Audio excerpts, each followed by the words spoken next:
Sweet dreams till sunbeams find you.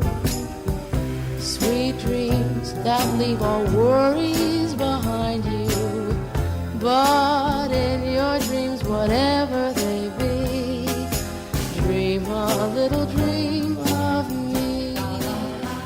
Good morning. You are listening to KSQD Santa Cruz, K-Squid 90.7 FM, streaming live at ksqd.org. I am Catherine Bell, and this is the Dream Journal, a weekly show where we explore the healing powers of your nighttime dreams through conversations with dream experts and with you. Stars fading, but I linger on, dear, still craving your kiss. In the words of Carl Jung, who looks outside dreams, who looks inside awakens. And we fade in the beautiful music of Rick Kleffel, created anew for you every week, a real feature of this show. So as you tune into the Dream Journal, be prepared to relax and listen. The music today is called The Lady. How do dreams help us as we approach the end of life? How do they help our families? Today we talk with author and retired hospice social worker and grief counselor, Jeanne Van Bronkhorst. This is Catherine Bell of Experiential Dreamwork, and welcome to the Dream Journal. The Dream Journal is also a podcast, so you can look for that on all of your regular podcast places, and also on the KSQD website. The webpage there is ksqd.org/the-dream-journal. So look for the Dream Journal, review it, subscribe, and tell a friend. We're looking for some more good reviews on Apple Podcasts. And just let people know that you enjoy listening to stories about dreams. Since we all dream every night, let's talk about it.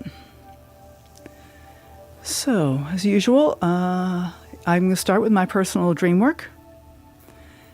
And yeah, gosh, I had this dream this morning. I didn't really remember it until I was out walking around the yard, and I saw this dead branch hanging up in a tree, which I've been noticed for quite some time now, and I remembered a whole series of dreams. It's funny how sometimes the waking life thing can really trigger a dream memory.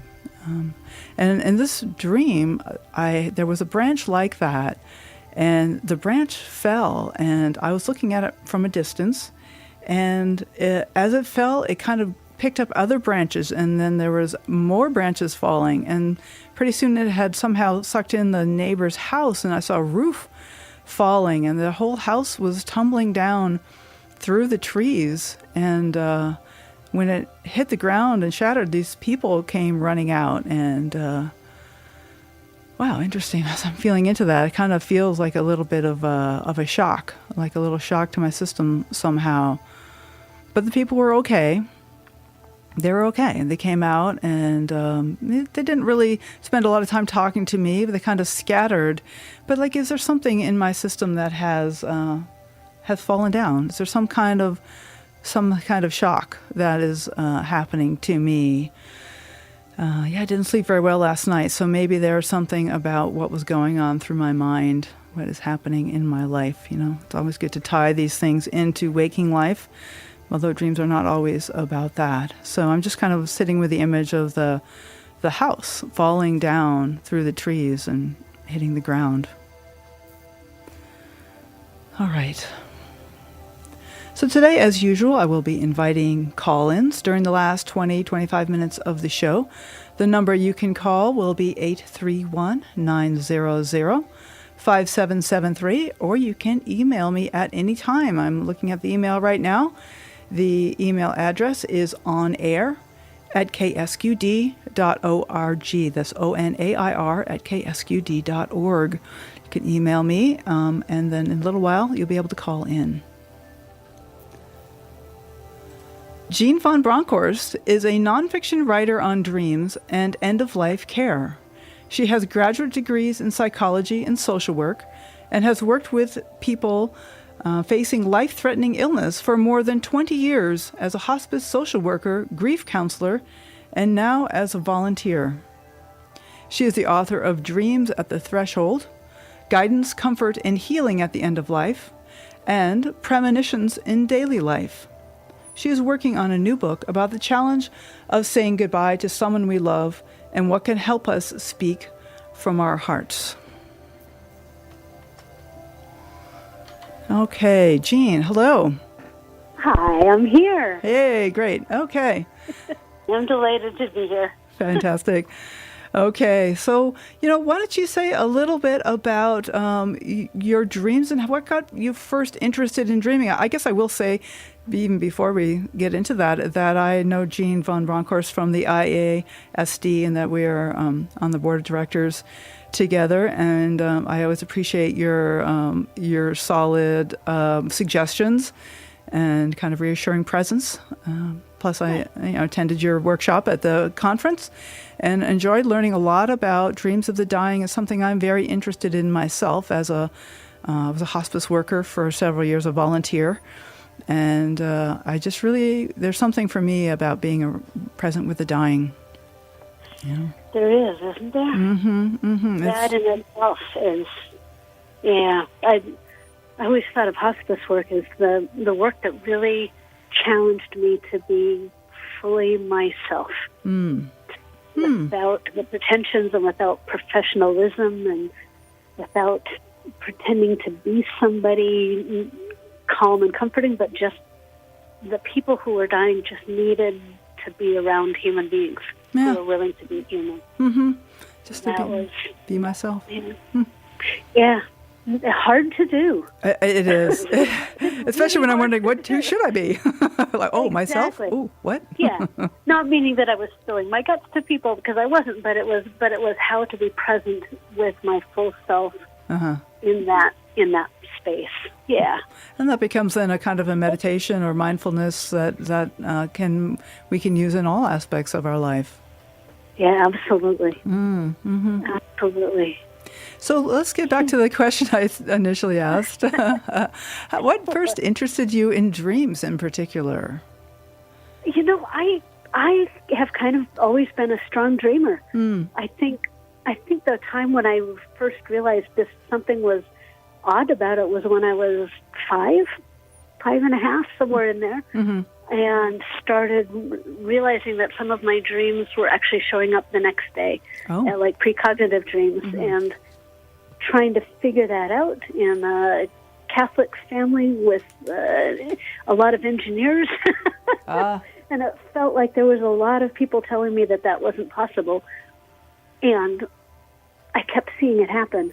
And it kept me kind of scared and fascinated at the same time. And so I kept remembering them. I spent time remembering my dreams and pointing them towards the world and seeing if there were other ways that dreams and life were connected. Right. I wonder if you could give some examples of those early, I guess it's the premonitions. Is this as part of some of your early work? I think so, yeah. So I think the first one, the one I remember most clearly was the day before I started kindergarten, and we had moved to a new state. We were in Seattle, and we moved to Florida, and I was scared and had never been to this school before. And the night before, I had this dream that this big thorn bush, and I didn't know a name for tumbleweed, but it was like this huge bush, but it was just thorns, and it leaned over me really menacingly and said, "Welcome to kindergarten," and kind of reached out one of its things and scratched me with one of the thorns. I woke up crying and told my mom I didn't want to go to school. No wonder. I didn't think I want to go to school. There's a big thorn bush waiting for me. Right. She said no. She was pretty good, really, as a mother. I was number 6 of 7 kids. So she was like, no, dreams aren't real like that. But you're scared, you're nervous. And, of course, when you're nervous, then your dreams will show you nervous things. But we've met Miss Harrington. Miss Harrington's a lovely person. And I remembered that, yes, we had gone to the school and we had met the teacher. And so I went, of course, I went. I'm going to say no to my mom. We got there, and this woman came over who was huge. She was like she was probably 6 feet tall. So wow. my mother was 5'1", and I'm 5 feet tall now, and at the time I was, of course, more like 3 feet. And so this woman was huge, and she had a beehive hairdo, and she had the heels on, and she came over and said, "Oh, I'm so glad you're here. Miss Harrington had to leave. She's going to get married and have a baby. Isn't that wonderful?" And she leaned over and said, "I'm Mrs. Thorne, your new teacher." Really? And she held out her hand and said, "Welcome to kindergarten." Interesting.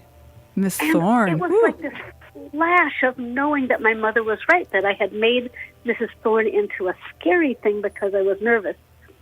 But really, she was fine. She was going to be fine. But my mother freaked out. Oh, she got very did. angry. She got very angry. She kind of pulled me behind her, like, "Where's Miss Harrington?" Oh, wow. And kind of went through that, because I had told her about the dream. Yeah. And she was very unhappy with it.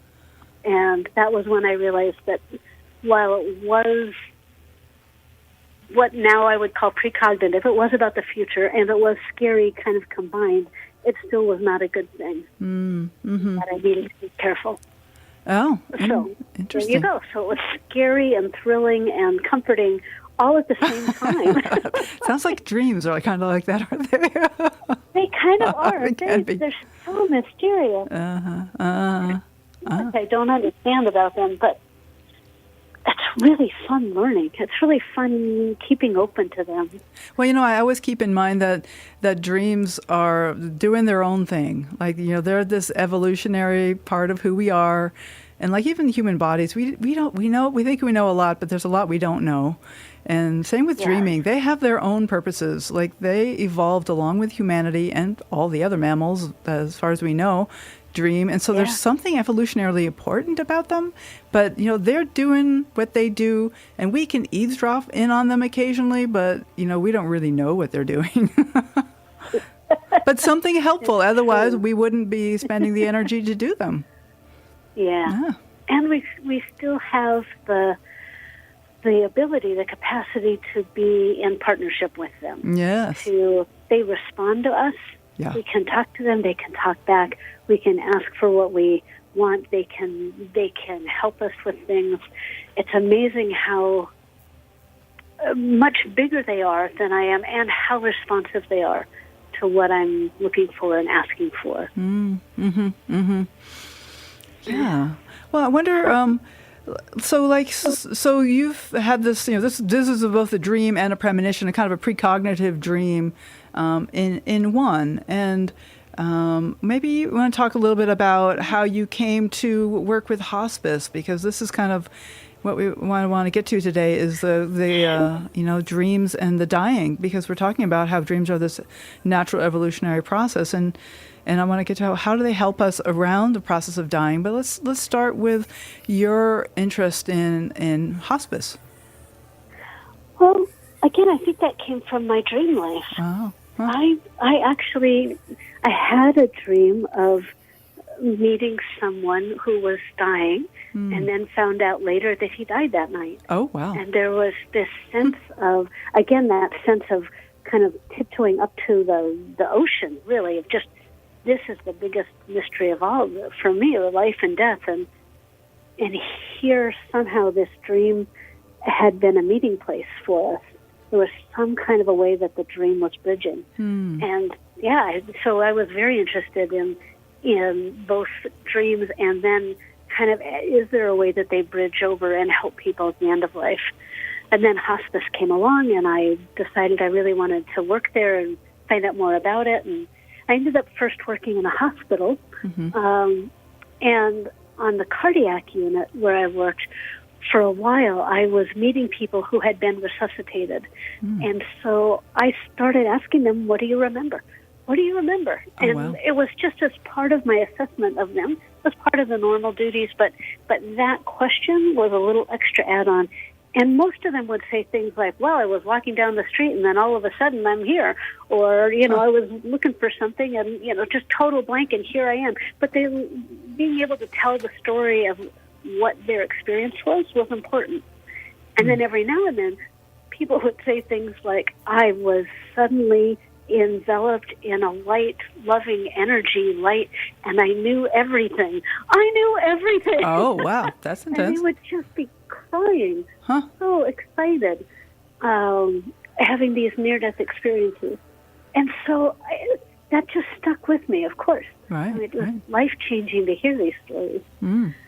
So when I ended up working in hospice, I decided I wanted to find a way to ask people about their dreams in a way that was gentle, in a way that was open, in a way that let them give whatever answer they wanted, but still be an opening.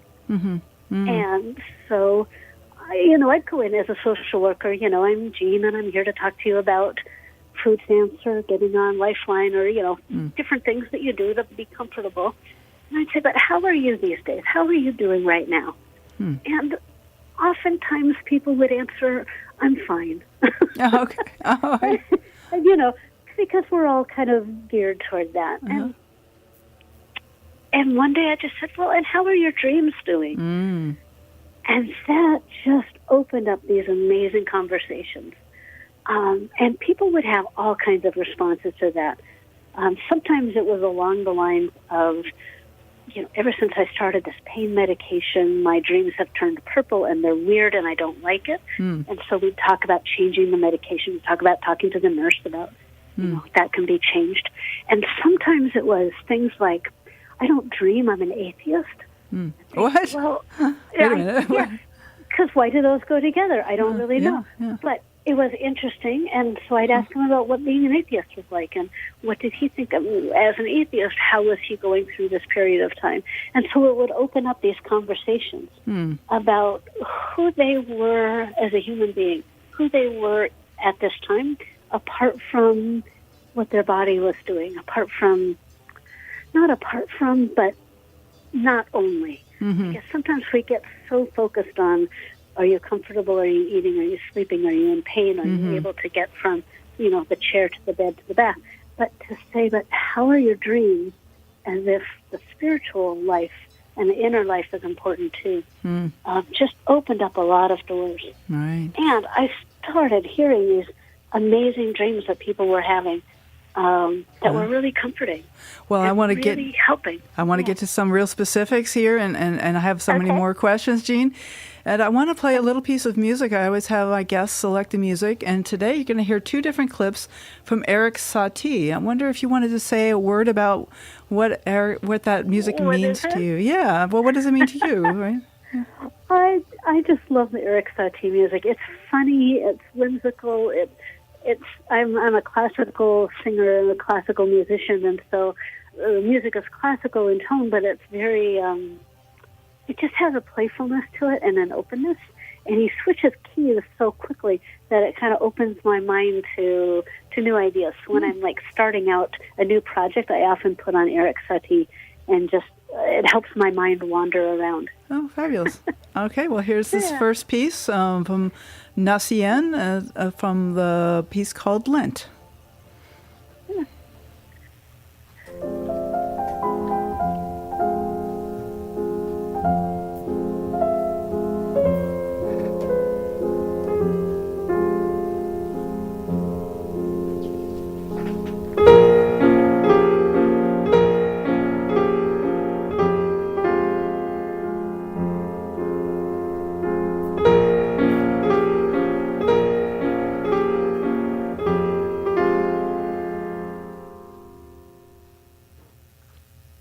My name is Catherine Bell, and you are indeed listening to The Squid, KSQD in Santa Cruz, and this is the Dream Journal.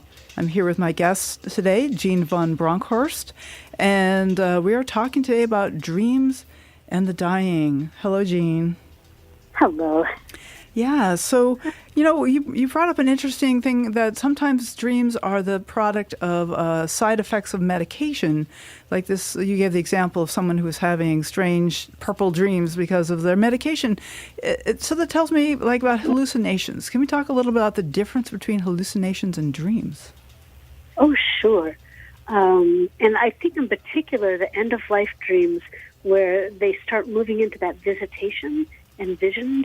There was a lot of talk of this for a while, that the end-of-life visitations were merely hallucinations. Yeah. But the research really shows that's not the case. And when you think about it, the difference between them, just on the surface, is quite clear that hallucinations are confusing. They are often meaningless and random. They are unresponsive to the person. So somebody who's got like Lewy bodies disease might see little children running around or animals running around, but they're not people, they're not children that they know, they're not animals they know, and they're just kind of running back and forth, and they're not really involved or engaged with the person. They're often frightening, and they're often disorienting. So the woman with the dreams, the purple dreams, the dreams were disoriented. There was this sense of just not really understanding kind of where she was or what was happening. And so they're very, very frightening and upsetting to people. And of course, we don't want any of that. Right. That's just, hospice will work very hard to help people not have those experiences. Right. But visitations, oh my gosh, visitation dreams and visions at the end of life are deeply meaningful and personal. You aren't seeing just a random person, you're seeing your mother. You're seeing your father. You're seeing the people in your life who you have loved, who have loved you, and you're seeing them in their best selves, and you're seeing them and hearing them talk to you with love and with comfort. And they are very responsive.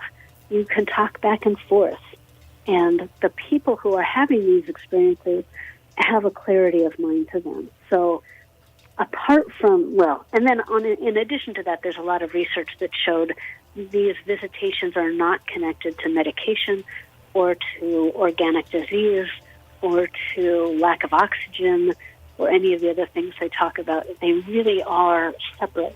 And they can happen at any time, but they often happen and they become more frequent and more comforting right at the very end of life. Okay. Where you suddenly...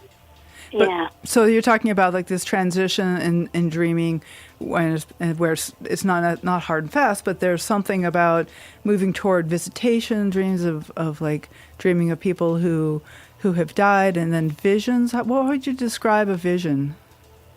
I think it's more like it's almost like a dream while you're awake. So I think about the visitation that comes either in a dream or in a waking vision.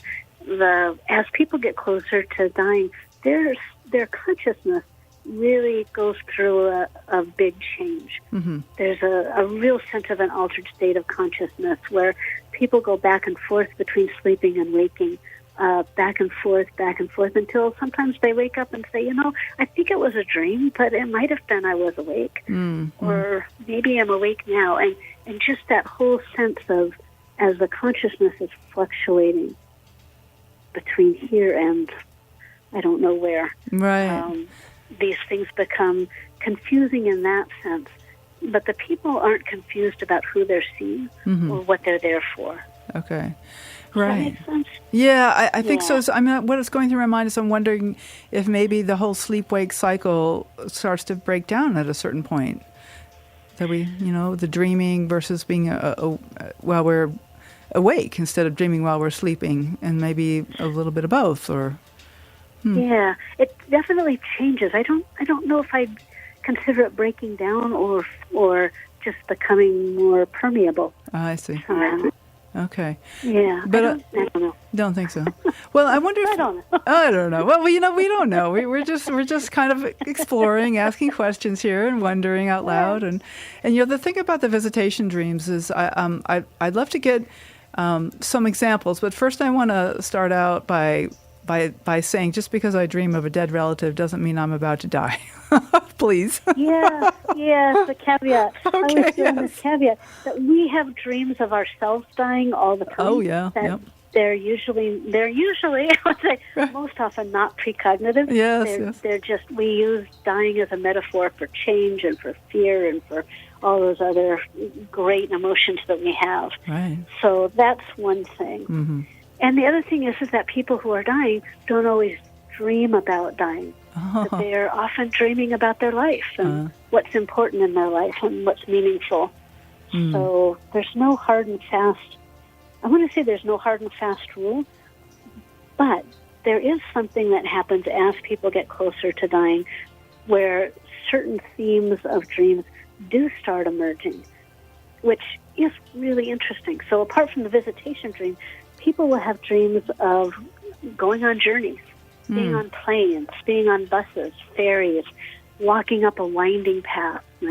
My stepmother, not my stepmother, my mother-in-law, when she was dying, she would dream of going up a winding mountain path, and she'd come to a fork, and she wasn't sure which way to go, and so she came back again. And then another time she went a little farther and then came back again. And these can be really, again, metaphorical. They can ponder them, or they can be dreams that feel so real that the person doesn't really know that it wasn't a dream.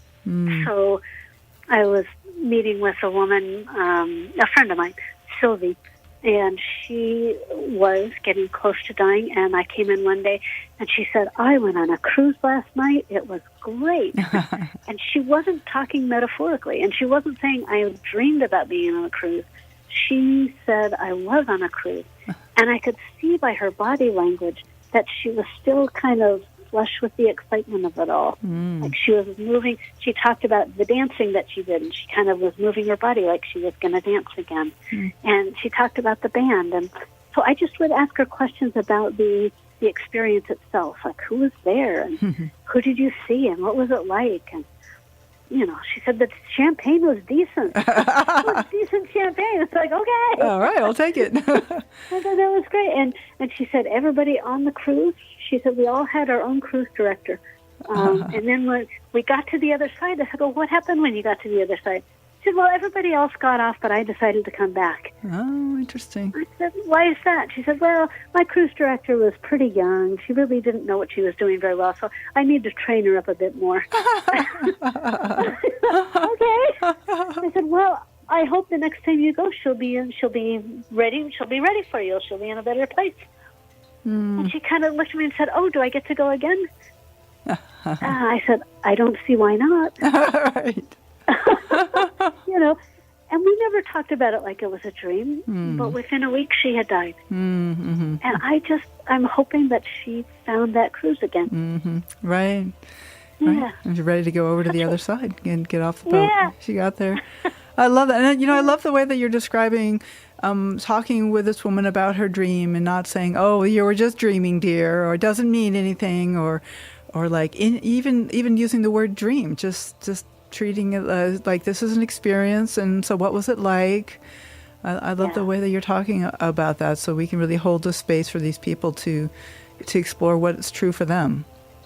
Yes, I don't think I've ever tried to tell people what their dreams mean, or even talk about them as dreams. If they're not saying the word dream, I'm not saying the word dream. Right. It's really about following their experience and helping them relive that experience. Because it wasn't just that she was on the cruise, but now that she was off the cruise, in retelling it, just like when you retell an adventure, you get to relive it a little bit again. You get to put it back in your body again and feel that energy again. And that's all to the good. Yep. And certainly that's... Sorry, go ahead. Oh, that was it. What were you going to say? Oh, well, I was going to say that this is also a kind of technique that I use with all people around their dreams, of letting them relive it and kind of holding a space to describe what's happening, maybe asking a few questions so that they can immerse themselves even more deeply in the dream, and trusting the dream, that the dream has something that's bringing to the dreamer.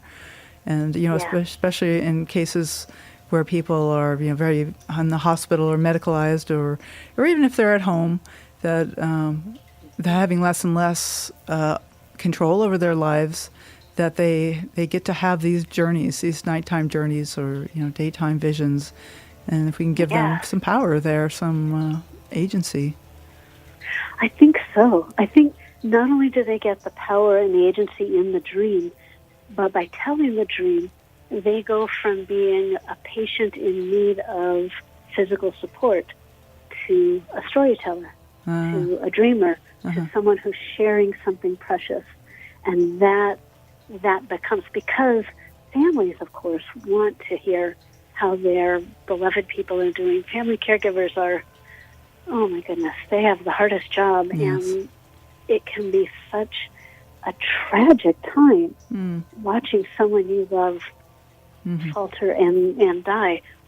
Right. There's something about being able to talk about dreams and giving them, allowing them that space to be a dream teller again, and then having those dreams then become part of the family lore and the family story. So it's not just about how this person died, but it's about how at the end of their life they said this and they dreamed this and they had this experience. Oh. And they brought me along with them by telling me about it. So that it even helps the families of the people who are dying, not as well as the people who are dying themselves. It absolutely does. Yeah. I can tell you a story about that if you want. Yes, please. That would be great. So another friend of mine in Wisconsin, her name is Kathy, and her mother was dying of Alzheimer's. So very, very long decline. Very long years of her not remembering very much and not remembering at all and not remembering Kathy and really getting to the end of her life. She was bedridden. She hadn't spoken in a long time at all. She wasn't looking at anybody. It wasn't really there. You know, that horrible ending that Alzheimer's can have. Yeah. And Kathy was sitting by her bed and holding her hand and knowing that it was getting close. And all of a sudden, her mother looked up, and then she looked out the window. I'm going to read this because it was so amazing. Kathy says there was a moment when she had total clarity. She looked out the window, and she lifted up her head, and she was smiling. For her to sit up in the bed like that was totally out of character. Her face was glowing and radiant. I said, "Mom, what do you see?" And she said, "Oh, Mama and Papa are coming to take me home." Oh. And her face was just alive and alert, and it was incredible. And I knew it was something that was beyond earthly stuff. I knew that in her mind's eyes, they were real to her, and I totally believe it. It was just a very loving moment. So to witness that miracle of her mother not just sitting up and eyes alert and speaking, but responding to Kathy when she asked the question. And then she died a few hours later. Oh. And it was just this beautiful thing. And Kathy has two stories. She has the story of her mother's long decline, and she has the story of this miracle at the end of her life, when she sat up and she spoke and she saw her parents, and she seemed alert and alive again. Right. Wow. And that helps. Totally helps. I mean, what a comfort to know that our loved ones are, their journey is, they're going into their journey happily, with comfort, with guidance, with loved ones. Yeah. Yes. And it gives it makes the bereavement easier. Yeah. And then it gives us hope for our own deaths. Like, as I think about my own going into the night, like, what is that? And to imagine that I'll have comfort and loved ones with me too is so comforting. Yeah. Yeah. I'm not looking forward to it, but I'm looking forward to it. I'm counting on it. I'm counting on the comfort. Not looking forward to dying, but counting on the comfort. Well, it's good to know that, so little that we know about dying, that at least we know we won't be alone in the journey. I think so. Yeah. I think that's what the biggest lesson I've taken from this, that we just aren't. So we are talking to Jeanne Van Bronkhorst. My name is Catherine Bell, and you are listening to The Dream Journal. We're talking about dreams and the dying.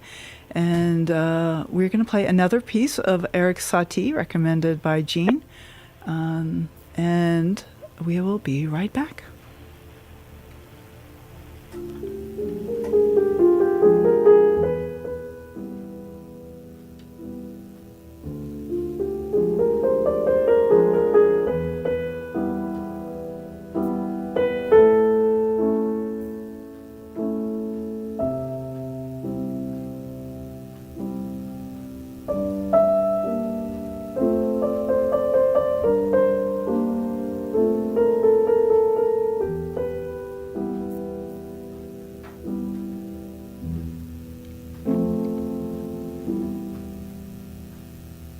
This is the Dream Journal indeed, and my name is Catherine Bell. Our guest is Jeanne Van Bronkhorst, and the phones are now open. You're welcome to dial in, ask a question, share a dream, perhaps share an experience of a dream of a beloved dying person.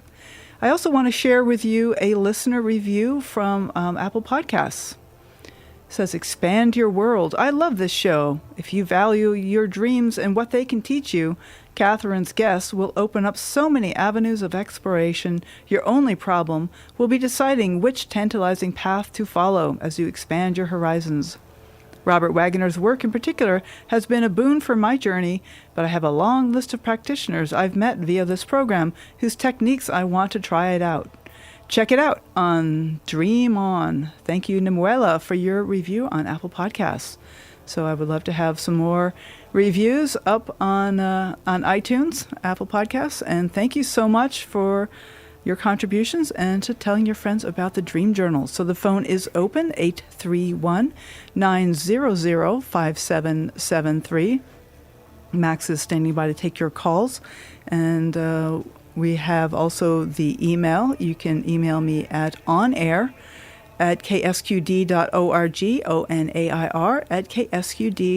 onair@ksqd.org. Our guest today is Jeanne Van Bronkhorst, and in fact, your webpage, Jeanne, is also. Tell us your webpage, please. It is JeanneVanBronkhorst.com, and it's just a simple website, but it gives you some ideas of the work I've done and that I'm available for talking about these things and doing workshops and speaking engagements. Excellent. And you can spell Jeanne Van Bronkhorst as JeanneVanBronkhorst. Did I get that right? It is right. Yeah. Jeanne Van Bronkhorst. I learned all my letters with that one. Yes, indeed. Thank you so much for being on the show. Just a reminder, phones are open. You can call in 831-900-5773. So, Jeanne, so what is, one of the things I want to ask about having to do with dreams that come after the loved one has died. Grief dreams and visitations by the loved one who's passed away, after-death communication, and that kind of thing. What has been your experience, and maybe you have a story or two to share about that? Oh, sure. I think in some ways where to start with that? After someone dies, a lot of times the family is, the thing we want most is to see them again. And sometimes our grief dreams help us with that. They can either be kind of dreams about the person where there's kind of a plot and action happening where I'm trying to reach them and I can't quite, right? I want to be on the phone with them, but I can't connect with them. Mm-hmm. There are dreams that people have where they're not even a part of the person isn't there, but you know that you're dreaming about your grief. You're standing in an empty house and all the windows and doors are open and a cold wind is blowing through. Mm-hmm. That came from Ernst Hartmann. I think he published that story. So there are a lot of ways that we dream about the people after they die. And then there are the visitation dreams, which feel much more like a moment of just being present with them, where you're seeing them, you're almost feeling them. There's that loving presence that happens at the end of life, visitation dreams.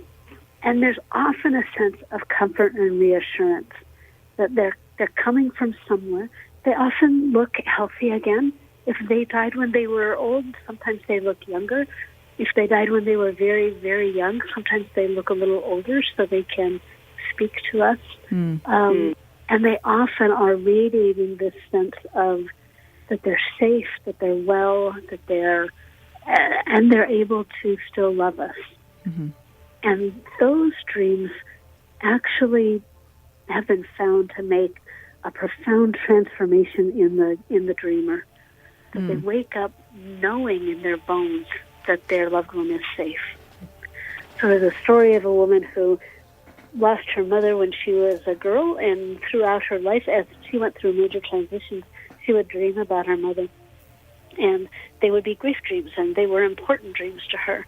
But then one time when she was in her 30s, I think, late 30s, she had a visitation dream where her mother was there, and they held each other for a moment.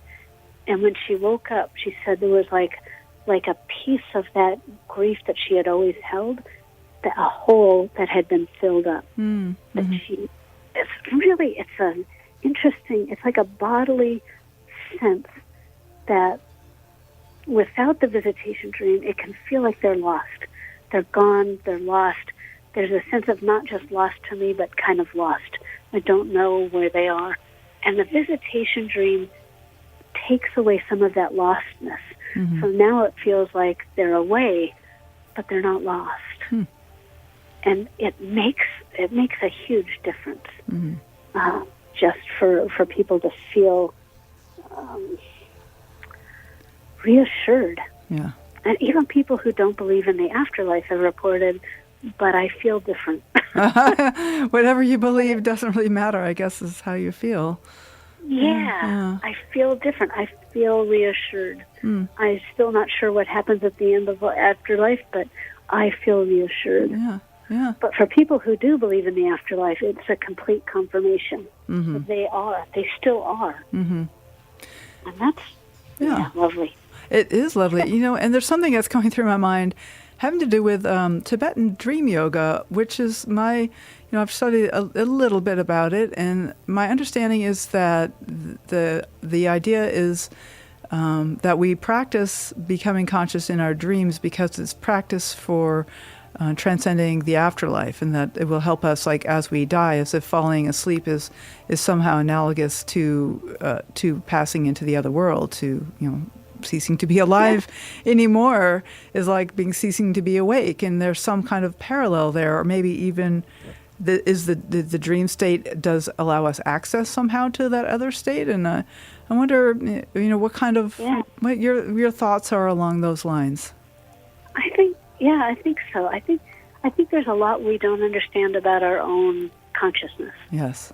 I think we get so focused on the here and now that we forget how much else is available to us.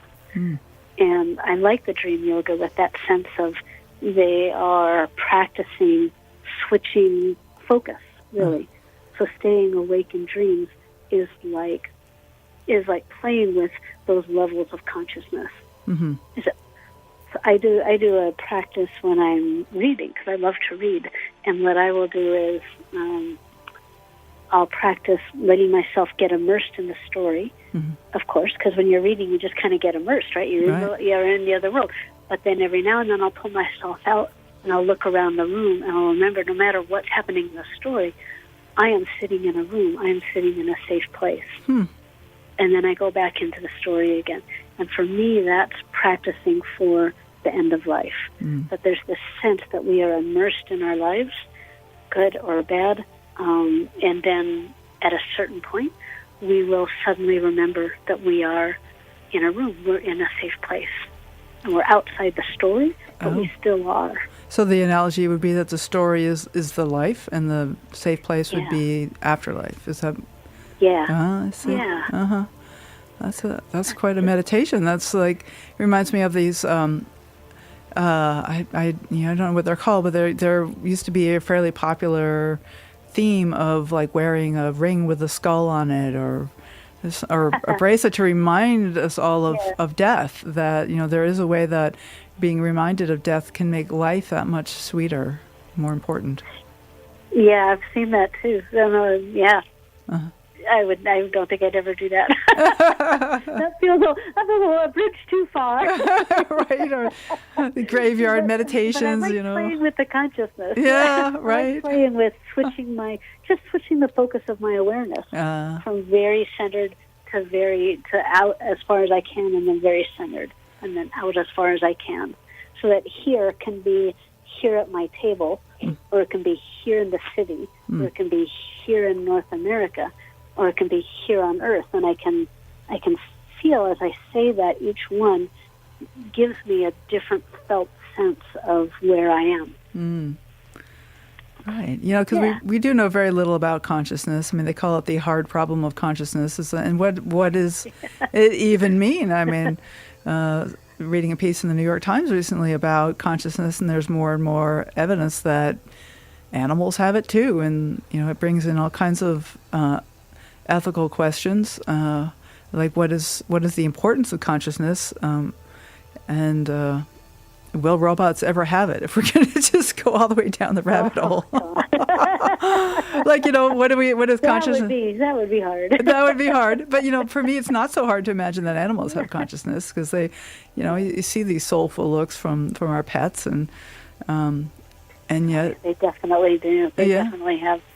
I don't know what their imaginations do, but I do know they have joy and sadness and being abandoned, and they have anger and fear and all of those things. They do. Yeah. Well, there's another word floating around in my head. If you don't mind bunny hopping here through through all these huge realms, the word that's coming through my head right now is soul. Like, what is the soul? And I've been present now with 2 different people at the moments that they died, and there was definitely a sense that something left the body, that there was something like not present in the body anymore. So the moment of death was in both cases just like like the hand coming out of a glove, like something, but energetically there's something leaving. Yeah, I've seen that too. Yeah, it's a pretty impressive thing, and I've had the sense of. I remember with one person I was with, and in one moment, I was watching her on the bed and feeling kind of a mix of pity and sympathy and feeling like I was alive, and I was the one alive and carrying on, and she was the one dying. And the next moment, it felt like she was out, and she was pitying me. Oh, yes. And had that sympathy and empathy for us who were left, and she was out and freer and understanding more of what was going on. Right. It's just and that felt like soul to me. That felt like, yeah.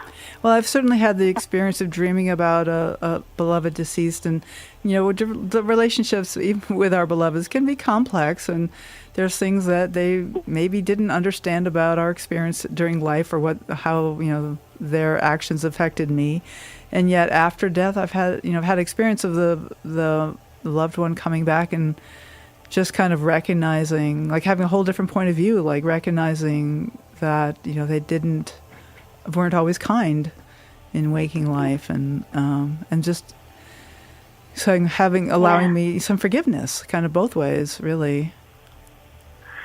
Yeah, that's a wonderful reconciliation, and I think that is part of the work of grief as well. Coming to a reconciliation of who they were and who we needed, and kind of how we were with them. Right. Because what they needed from us. So often relationships are complicated. We're all human. I mean, that's what it means to be human, is to make mistakes. And so even our most loved ones, the relationships can be complicated. And so when somebody dies, there can be sadness, and there can also be relief.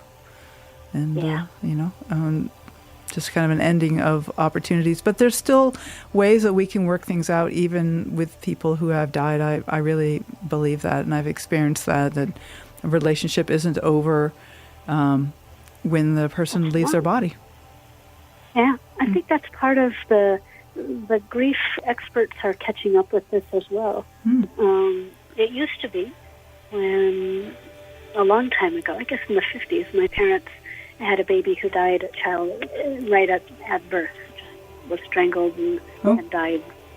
So they had tremendous grief, and they were told, best minds at the time, don't hold the baby, don't give it a name, we'll take it away, don't think about it, just have another baby right away, and that baby will help you, will help all your grief. Which it didn't really, but that's what they clung to for a long time. And then when I was starting in the profession, it was in the 80s, and then there were a lot of grief experts who were talking about how to move on, and the tasks of grief were to somehow say goodbye and make amends and change, and end the relationship so you could go back and reinvest in life again. But they're not saying that anymore. There's too many stories and too many instances now. Jeanne. Of people who have... Sorry? Oh, Jeanne, there is this caller. Yeah. We have a last-minute caller, and we have just a few minutes left. I wonder if we could say hello to the caller. Sure. And thank you for Hello. sharing. Yeah, who is this on the line? Hi, it's Amanda calling, Catherine. Hi, Amanda. Thanks for calling. Yeah, I wanted to ask your guest, with working with patients that are like Alzheimer patients or, that kind of patient, how she deciphers what their dreams are and if they're just having unreality. I had a mother with dementia. We never discussed, dreams or anything, but I'm curious how she deciphers if they're seeing things or if they're dreaming or how that works. Right. Oh, yeah. Thank you. That's a good question. I think part of it is that there really isn't a way to decipher reality. I don't know. I'm very good at it for my own life. But I think for people with Alzheimer's, it's kind of two questions, right? The best we can do with dreams is asking people, and if they can report their dream, then we find out what they dreamed. But if they're not able to speak to us, then what we do is we kind of lay that part aside and we figure out how can I be with this person where they are. And it becomes less about figuring out if they're telling the truth or hitting reality and more about, are they feeling confident? Are they feeling safe? Are they feeling comfortable? And whatever they are imagining or feeling that goes with that is okay, as long as it's leading towards that safety. So in early days, people might have tried to redirect people with Alzheimer's back to, no, today's the 25th. Today's Tuesday. It's not Monday. It's Tuesday. And you can get into a real struggle with people because they can't remember. But what they're feeling is, and what they're catching up from you, is the feeling of that frustration as you correct them over and over. And so what people have learned is, let's not do a correction. Let's just let them be in whatever day they are, as long as they're not hurting themselves or hurting other people. Let them play with what their imaginations are giving them. And you get a lot more freedom that way and a lot more a feeling of safety and comfort, which is really important. Thank you. Well, Amanda, Does that help, Annie? does that help a little? I wish we had more time. I'd love to hear some stories from you, Amanda. But I'm so glad you called in. I hope this helped a little bit. All right, thanks. Good luck. Yeah, I appreciate it, Amanda. Okay, well, thank you. So Jeanne, this is Jeanne Van Bronkhorst, and this is the Dream Journal. And do you have just about 15, 20-second final words? We're ready to wrap up. Oh, good. I don't know if I have anything left to say, except I love dreams. Oh, I think wonderful. they can be I think they can help. And I think if they're not helping, then we have the right to do something else. So it's not just that they can help, but that we really have some control there too. So if you're feeling upset or haunted by dreams, there are ways to change that. Right. Thank you. I really appreciate that. Thank you so much, Jeanne Van Bronkhorst. It's been a pleasure talking to you today. You're welcome. It's a pleasure to talk to you too. Thanks. And I will see you again. Yes, indeed, you will. Bye. Bye. So next week we will be talking to Gestalt Awareness Practitioner Sharon Terry. You can listen to the live broadcast next week at 10 a.m. or catch the podcast replay, which as always will be released on the Monday following the show. Stars fading, but I linger on, dear, still craving your kiss. I am Catherine Bell, and this has been the Dream Journal. Thanks for listening. You can find out more about my dream coaching practice at experientialdreamwork.com, and you can email me at catherine@ksqd.org. That's KATHERINE@ksqd.org. If you have a dream you're curious about, please contact me so I can sign you up for a free introductory dream consultation. I'd like to thank my program assistant, Max Deaton, my creative musician, Rick Kleffel, and my tech support, Carol Milady. And thanks to all the donors who contribute to this station. We couldn't be doing it without you. So when you donate, be sure to tell them you are a Dream Journal listener, and you can do that at ksqd.org. When you wake up tomorrow morning, take a minute to look within. Do you remember a dream? Write it down and bring it to the next Dream Journal. I am Catherine Bell, and you are listening to KSQD Santa Cruz.